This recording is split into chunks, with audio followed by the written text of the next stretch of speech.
What is going on, YouTube world? I'm your brother Reza. This is KRT Life with the Y, and we are back wrenching in the parking deck again. And I don't know what day this video is going to drop. It's probably going to be on a Friday, but today is actually Saturday, and I am here working on my beautiful W211 E55 AMG wagon.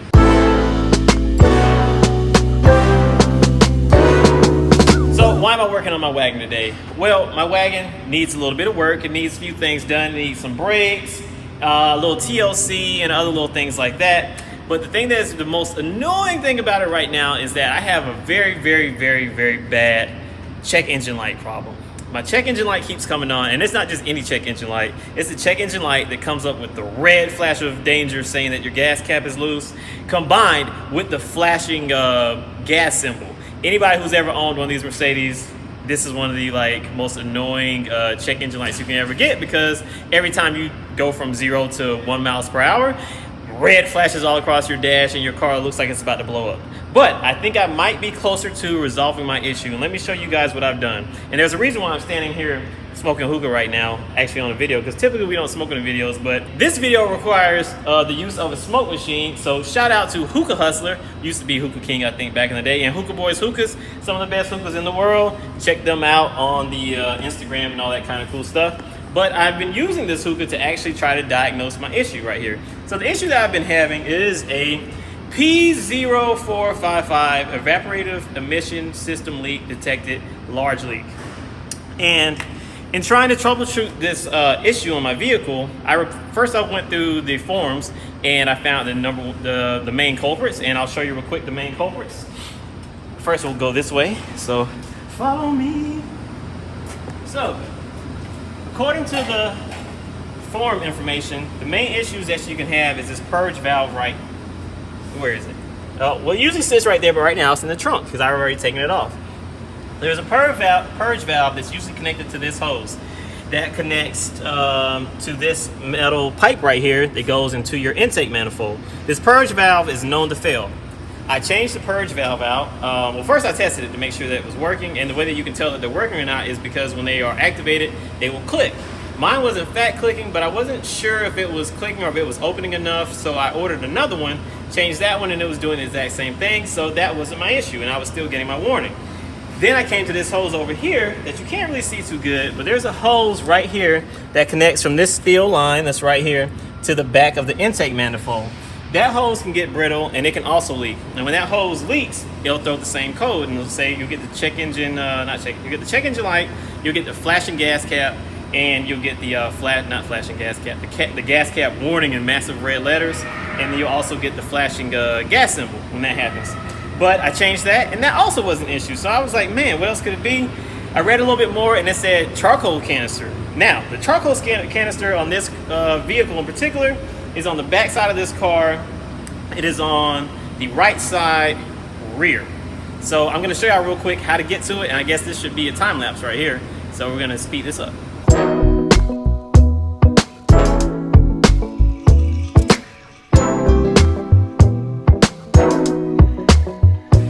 Typically, it's not that easy to remove your wheel well lining. I've already dug in here earlier today and pulled this out when I was sitting here trying to troubleshoot. So, in troubleshooting this system, I got to this right here. This is your entire fuel, your charcoal canister assembly right here.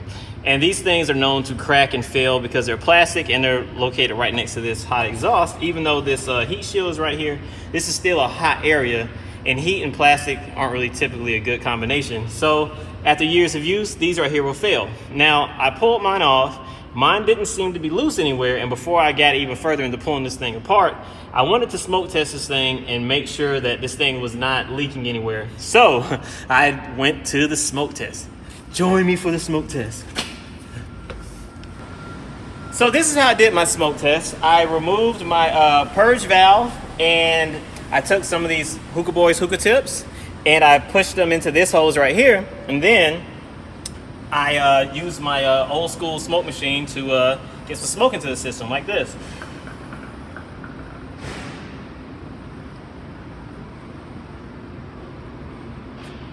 Now when you do this, it's important that you exhale and not inhale, because this is gas fumes and stuff like that. You don't want to inhale that. Just blow out as hard as you can.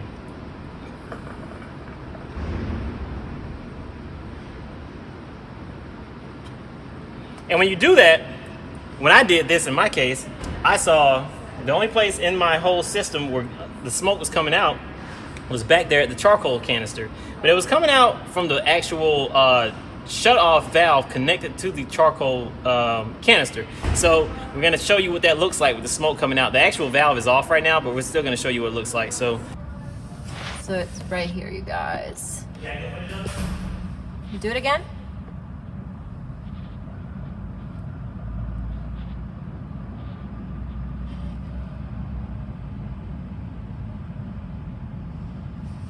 So it's coming out from here right now. So the keen eye of you would notice that the actual shutoff valve was taken off. I took it off because when I pushed smoke through, that's where the smoke was coming out. And as soon as I plugged that hole up with a piece of tape, I wasn't able to actually push any air through this anymore. The actual system was sealed. So I was like, this thing must be stuck in the open position. Now I went and bought a new one, which I'll show you in a second. And I just kind of just pushed air through this new one just to kind of see what it would do, to see if its default state is open or closed. Its default state is open. So I'm hoping that I don't have a wiring issue that's causing the valve to stay open. I could have bench tested the old one to see if it was functioning properly or not. But unfortunately, I don't have anything to bench test it with at my house, so I would have had to take it to work and all that kind of stuff. I didn't want to do all that. So we're gonna hope, fingers and toes crossed, that valve was actually malfunctioning.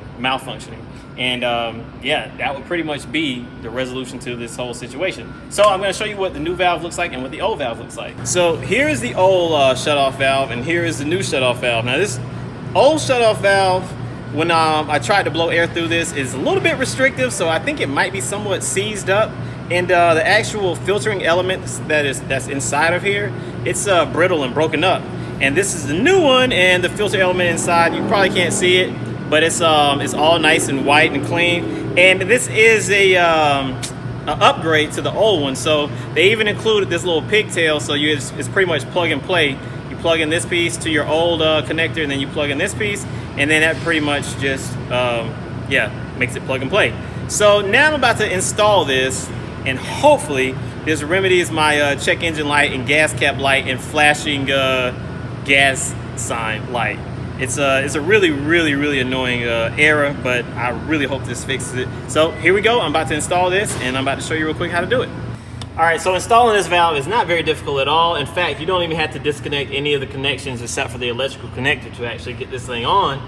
It's relatively easy to do once you pull this your charcoal canister off, and it's not screwed in or anything. There's a bracket in the back that holds this charcoal canister to the actual body of the car, and it just kind of, you just press it on and then drop it down to install it. And to pull it off, you just kind of just push it up and pull it out, and it comes off the brackets.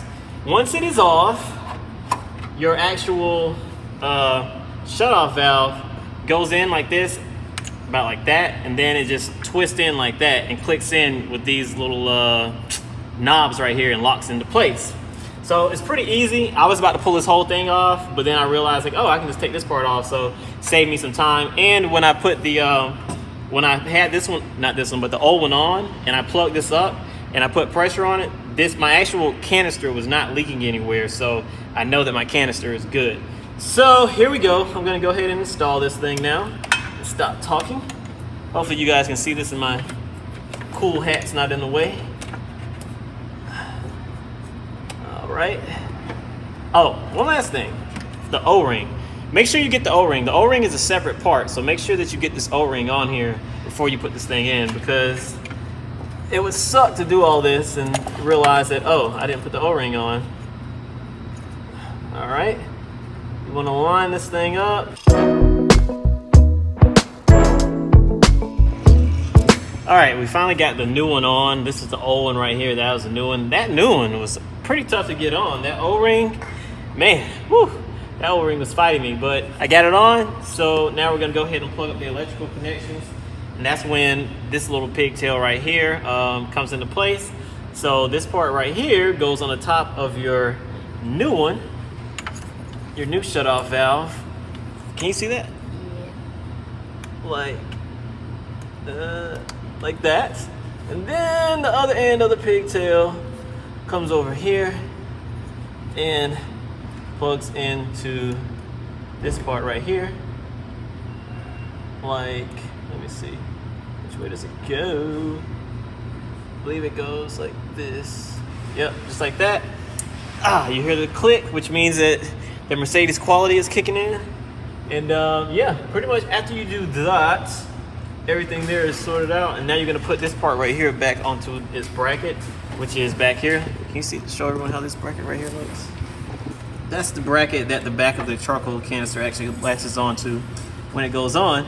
And there's some grooves on the back of the actual charcoal canister that slide into those triangular holes back there, and that's how it connects. So now I'm going to reconnect up to its home. Now I've been sitting here thinking to myself, how am I gonna test this? Because if open is a natural way for this to be, how do I make sure that it's closed? Maybe I'm gonna have to turn the car on, but if I turn the car on, how am I gonna blow into it? Because then if I turn the car on with that hose disconnected, but I reconnect the purge valve, maybe that will tell me something. We'll see. I'll try to figure that part out. Or I might just go ahead and just plug everything back together and see if my check engine light comes back on. But let me go ahead and put this back together and we'll figure that part out. So we're gonna call this one inconclusive because I changed this valve out and the new valve is still in the open position, which this valve was, I'm thinking, is stuck in the open position, causing the vacuum error. We're gonna drive this around for a few days, see if this trouble code comes back, and if it doesn't, and I think it's gonna be pretty much called fixed, but at least I know that my EGR system isn't leaking anywhere else because I just smoke tested it, and once I plugged up this side of the valve on the old one, I didn't have any leaks anywhere else, and I couldn't even push it. I can only push a certain amount of air pressure through the system before the air pressure, as soon as I would stop blowing, it would just come whooshing back out. So I'm gonna go ahead and button this up, and I'm gonna move on to the next job on the mighty W211. And yeah, hopefully this did fix it, but we're not sure yet. So stay tuned and you'll get an update. The last time you all saw me, I was in the parking deck and I had just finished putting my vehicle back together, the W211 E55 AMG. I just finished putting it back together and putting the shutoff valve on the top of the charcoal canister to try to alleviate my P0455, I believe that's what code it was, check engine light on my car. And the way I went about doing that was smoke testing it, as a lot of y'all saw in the first part of the video. And when I did the smoke test, what I found was that this shutoff valve right here had smoke coming through it. After doing some more, I guess, experimentation and research, I figured out that with this shutoff valve, the default position is open, and when it gets current going through it, it's closed. So when I put everything back together, when I changed the fuel line under the bonnet that goes from the actual purge valve under the hood into the intake, I changed that, and I also changed this cutoff valve, and I changed the O-ring, and there's a little pigtail connector that you also have to use to connect the old connector to the new connector for the new cutoff valve. All that stuff is pretty much summarized on this sheet right here that had my invoice from Mercedes, Buckhead. But I was still curious. I was trying to figure out what the failure point was on my actual vehicle. Was it the actual line under the hood? Was it the cutoff valve? I know it wasn't the purge valve, because changing the purge valve and doing all the other things I didn't get rid of my check engine light. But when I changed this actual cutoff valve, it got rid of the check engine light. So I was trying to figure out if this actual cutoff valve right here was bad. So I devised a little experiment right here. So I soldered 2 pieces of this wire solder to the actual connectors on this cutoff valve, and then I blew some air through here after I put some current on it to see if the valve was actually holding air or not. And sure enough, when I put 12 volts of current, 12 volts of voltage on this actual cutoff valve, it actually sealed up and closed, and I wasn't able to blow air through it. But it's kind of like, it's weird how this thing opens and closes, and I'm not sure what the specifications are on the for this to be in a closed position. I'm pretty sure it goes through a relay or something on the chassis, like inside the vehicle, and then like on the wiring. And I don't know what that relay is set to trigger at to close this, and what value this needs to be in the closed position. So I know that at 12 volts it does close, but I'm not sure if that is the issue that was with this one, that the new cutoff valve I guess remediates or whatever.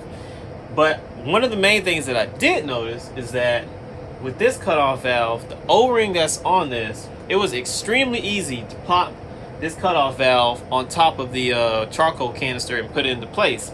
That new O-ring was extremely tight. Like, I had to really force the new cutoff valve into place with that new O-ring. And like, visually looking at the two O-rings, they looked like they were almost the same. Like, you couldn't tell like any differences in the diameter. But I mean, maybe that is where the leak was. I'm not 100% sure. But another thing that is wrong with this one right here, the filter media that's actually inside of this has also deteriorated to some point, and it crumbles upon touch. Because when I tried to stick a flathead screwdriver in here just to see what was kind of going on and poke around, and the instant that I touched this filter medium in here, it completely just deteriorated. So I'm not sure if something was stuck in this one that was causing it to be stuck in an open position. I'm not sure if it was the O-ring. But either way, my situation on my car is fixed now, and my car is actually holding vacuum the way it's supposed to on the actual fuel tank, and I'm not getting that check engine light anymore. And I guess I can show you a quick view of this invoice and how much these different parts cost me and the part numbers. So if you guys are having this issue, you can try to, like, figure this out yourself as well. And then I'm going to show you guys, when I put current on this, what it looks like when this goes into the actual closed position, and when it goes like into the open position, and what it looks like when it goes in the open position, and how all that pretty much works. So let me show you that real quick. So here is my invoice right here from my local Mercedes dealer. The actual shutoff valve is $237. The little pigtail that you need also, that is $20 roughly. And then that O-ring, and I think that O-ring might be what my actual problem was on my particular vehicle, because after testing everything and going through everything, everything seems to be functioning. But that O-ring, like I said, the original O-ring that I took off, like, it was just easy to just pull my the original shutoff valve off. But putting the new one on, that O-ring was so tight, and maybe that is where the actual seal or leak was on mine. But I don't know. I don't feel like going back and switching it and changing out O-rings. I mean, I could save $200, but I mean, it could also be like a voltage issue. So I'm not 100% sure. So I'm just going to leave it as it is, because right now it's working.